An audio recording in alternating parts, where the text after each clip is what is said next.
For 12 years, the man who lived at number 18 answered every neighborhood greeting the same way.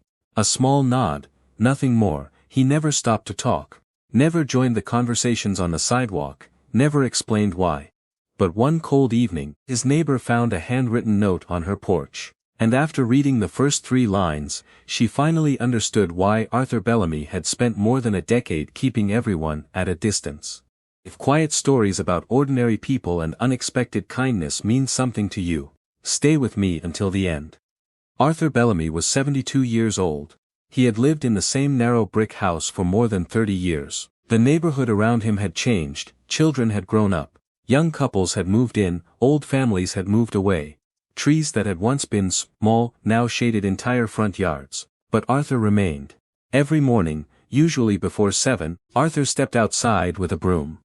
He swept the short path from his front door to the sidewalk. He checked the little wooden gate, sometimes he trimmed the hedge, then, he went back inside. The people on the street knew his routine. They just didn't know Arthur. When someone called, "Morning, Arthur," he nodded. If someone asked how he was doing, he gave a polite smile, then lifted one hand. When children waved, Arthur waved back. But nobody could remember having a real conversation with him, not for years. Some neighbors decided he simply preferred being alone, others thought he was unfriendly. One man jokingly called him the mayor of silence. Arthur probably heard him once. He gave the same small nod. But Arthur had not always been this way. Years earlier, his wife Helen had been the social one.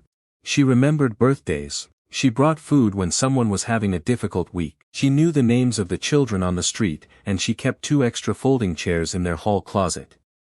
Because someone was always stopping by. Arthur loved that. He loved listening to Helen laugh in the kitchen, while neighbors gathered around their table. Then Helen died, and the house became painfully quiet. During the first few months, neighbor tried to help. They knocked on his door. They brought meals. They invited Arthur to dinner. They asked him how he was doing. They meant well. Arthur knew they meant well. But every conversation seemed to lead to the same question. "How are you doing?" Arthur never knew how to answer. If he said he was fine, it felt like a lie. If he told them how he truly felt, he worried he might fall apart. Arthur began keeping conversations short, then shorter. Eventually, he stopped starting them at all. Months became years, and after enough time passed, silence became its own kind of wall. Arthur no longer knew how to climb over it. Then Rachel Moore moved into number 22. Rachel was 47. She worked long days at a local accounting office. She wasn't especially outgoing. She wasn't the kind of person who organized neighborhood parties. But Rachel noticed things, small things. During her 3rd week in the neighborhood, a strong wind knocked over her recycling bin. When Rachel returned home from work, the bin was standing upright beside her garage. The loose papers had been collected. She assumed someone had helped. A month later, Rachel walked outside one morning. The loose board on her front gate had been fixed. 2 new screws held it firmly in place. Rachel asked the neighbor beside her. It wasn't him. She asked the family across the road. Not them either. Then, one Saturday morning, Rachel looked through her upstairs window. She saw Arthur walking away from her gate. He was carrying a small screwdriver. Rachel smiled. So that was it, the quiet man from number 18. After that, Rachel started noticing more. She saw Arthur clearing wet leaves from a street drain before a storm.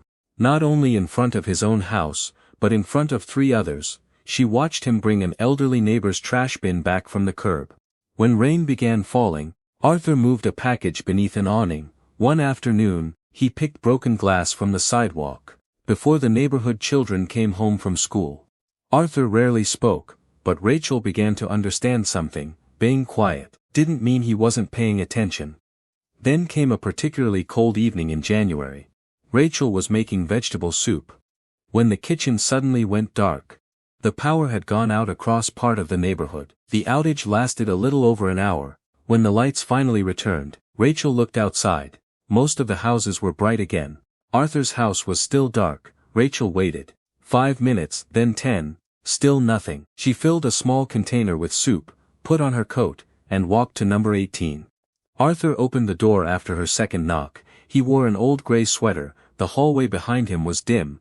Rachel held up the container. "I made too much." Arthur looked at the soup, then at Rachel. He nodded. Rachel smiled. "You don't have to invite me in. she paused. I just wanted to make sure you were all right. Arthur looked as though he wanted to answer, but no words came. Rachel handed him the soup and then, she said something different. She didn't ask him why he was so quiet, she didn't ask if he was lonely, she didn't ask about Helen, she simply said, "You don't owe me a conversation, Arthur." A small pause. "Good night." Arthur stared at her, Rachel turned, and walked home.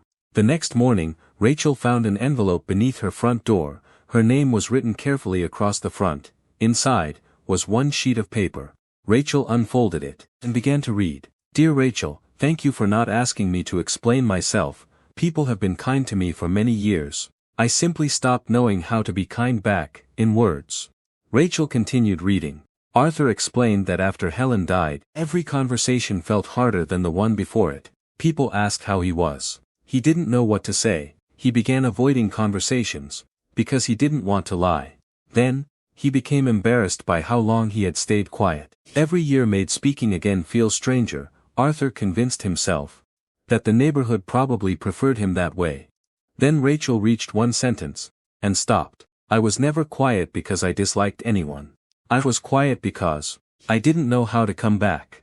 Rachel sat at her kitchen table for several minutes. She read the letter again. Then, she noticed a second piece of paper. Arthur had written, "If people have misunderstood me, that is my responsibility. You may show this to them, if you think it would help." Rachel didn't post the letter online.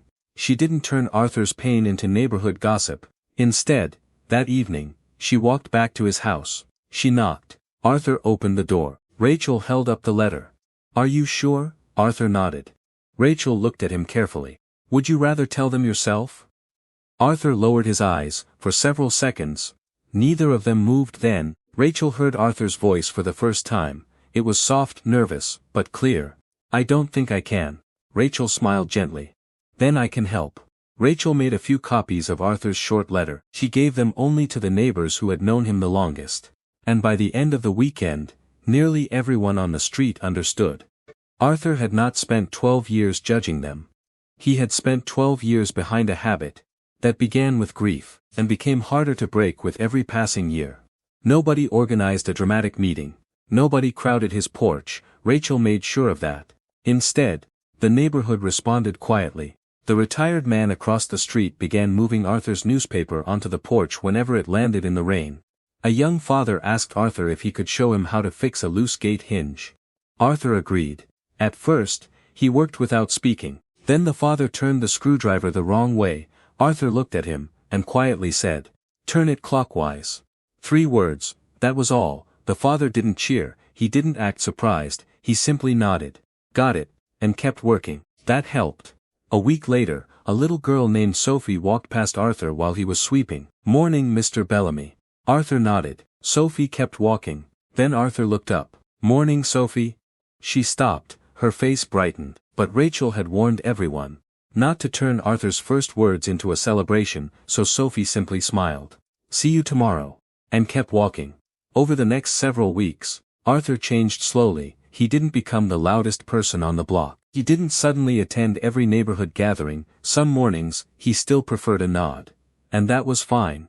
But sometimes, Arthur stopped beside a neighbor's fence. Sometimes, he answered a question. And eventually, he began asking a few questions of his own. In early spring, Rachel was planting flowers in her front yard. Arthur walked toward her, carrying a small wooden box. Inside were several old garden tools. They had belonged to Helen. Arthur looked at the tools, then at Rachel. She liked flowers. Rachel waited. Arthur glanced toward his house, then back at the flower bed. She would have liked these. Rachel took the box carefully. "Then we'll use them." That spring, something else returned to number 18. A folding chair appeared beside Arthur's front door. A few days later, there were 2. Nobody mentioned them. But on warm afternoons, Arthur sometimes sat outside. And now, when neighbors walked past, some of them stopped. Not for long, they didn't need to. Just long enough. Sometimes, silence doesn't mean someone has nothing to say. Sometimes, it means they have been waiting so long to speak, that they no longer know how to begin. And sometimes, the kindest thing we can do, is give them enough space, to begin in their own time. If this story stayed with you, comment, kindness lives here.